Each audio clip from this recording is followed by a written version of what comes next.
Well, it's the month of July, and it's going to be special. Why, you may ask? Because I'm deeming the month of July as SushiRoboGO's so cool Mega Month.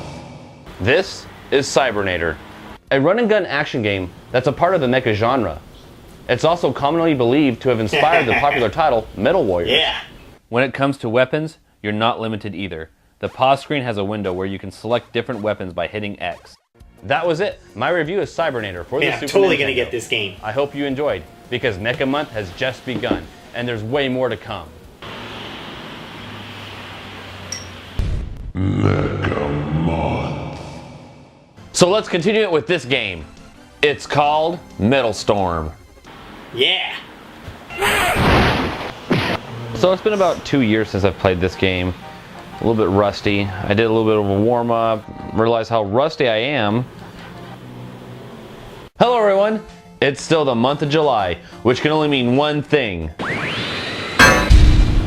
Mega Month. Number 2. Steel Battalion. What? Controllers aren't enough for you? You want to be fully immersed into your mecha experience? So cool. So cool. Number 5. Metal Warriors. You should have known as soon as you saw Cybernator that this one would be on the list. Great music. That was my list of 5 mecha video games you must play. Of course, there are other games that put you in the cockpit of a giant-ass robot. So if there's any other games that you think are a must-play, give me a comment down below. I hope you enjoyed. And if you did, give me a like and subscribe. And that's it. The end of Mecha Month. What? Mech Month is ending? This is outrageous!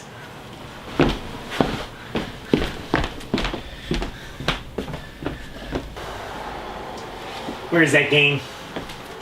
Aha! Here it is. YouTube Hacker!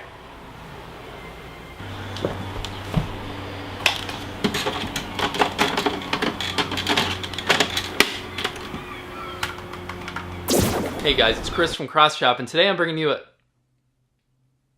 Russ? Russ, what are you doing on my channel? Whoops! Sorry!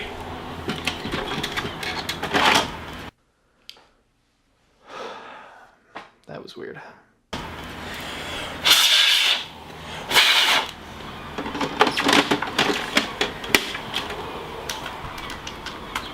But don't worry, be back next July for more robot Alright, there we go.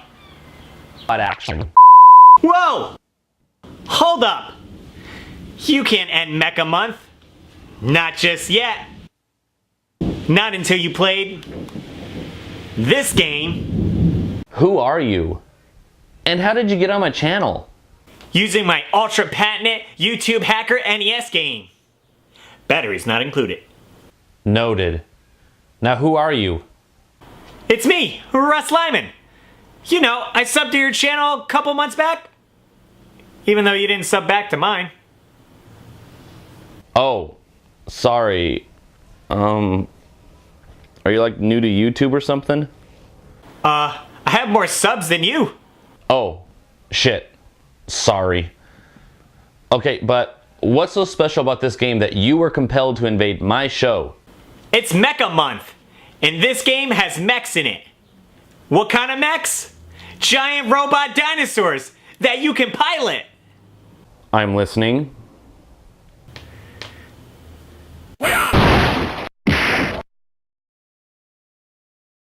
This is Dynowarz, the Destruction of Spondylus. A game that was released for the Nintendo Entertainment System in 1990. Dynowarz was a single-player platformer developed by Advanced Communication Company and published by Bandai. The titular storyline goes like this. Tit. What are you, 5? Don't judge me. The life support systems on all the planets in the Spondylus system have been infected with a virus. And now, they're being overrun by robosaurs, which are computerized dinosaurs.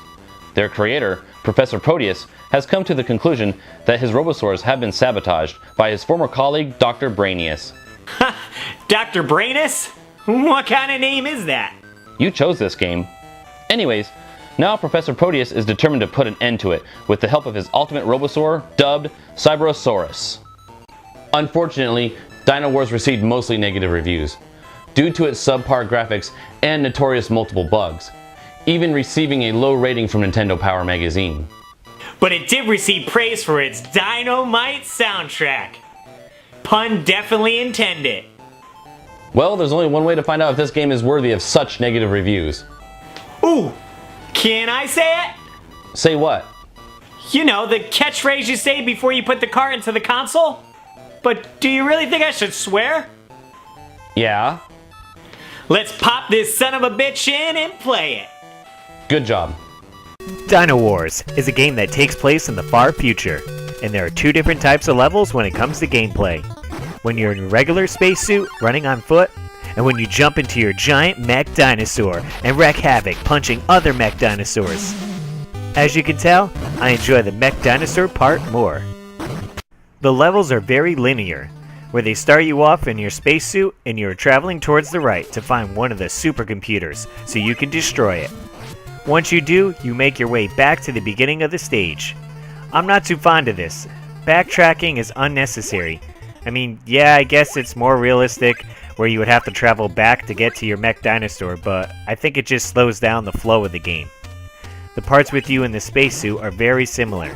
All the levels look the same, with the orange borders and platforms that you jump on and a bland background with some purple stuff floating there. They do a great job, I think, with the environments on the mech dinosaur levels. It's out of this world. But really, it looks like you're on some other planet in space, with stars in the background and distant planets. And in the foreground, there are strange plants and sharp rocks to avoid. Each level is distinguishable with different color stars, and the floor you walk on is a different color as well. It really gives it that alien and outer space look. I don't know, I like it. As for enemies in the game, when you're in your spacesuit, you fight robot-type creatures that fire projectiles at you, as well as other guys in spacesuits with laser blasters.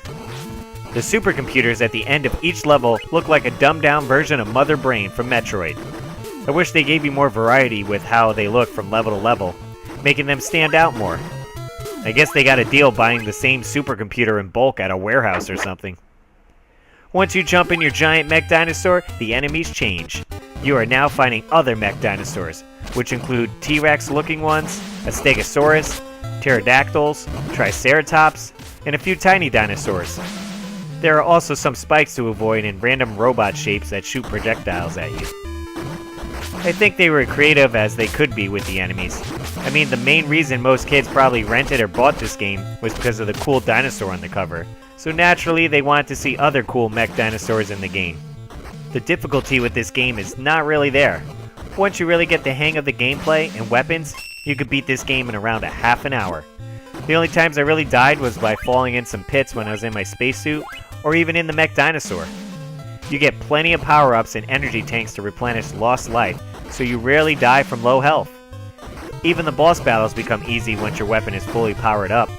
I would have liked to see more movement from the bosses, more like a Mega Man boss battle. But this is what we got. The fairness is there. If you die in this game, it's your own fault. Most of the enemies' projectiles are easy enough to dodge, and the controls respond good enough for you to not miss the jumps on the platforms. Plus, it doesn't have that kickback effect when you get hit while on a platform, so that makes it easier. Graphics are at the very most subpar. Sadly, I can't excuse these graphics and chalk it up as an older NES title where developers didn't understand the Nintendo's capabilities. When you compare it to other 1990 titles like Mega Man 3, Ninja Gaiden 2, or even Jackie Chan's Action Kung Fu, it really makes you feel like there could have been more put into the visuals. Sprite detail isn't awful, and is one of the very few positive things about the graphics. To be honest, most of where it fails visually is the level design and character animation. There could have been so much more put into those aspects. This game presents you with new and unique sounds that you aren't used to from other games. And they actually work well with the action on screen. The accompanying music is a very redeeming quality. From the title screen to in-game, it's a fast-paced, action-filled dynamite soundtrack. That's the pun, right?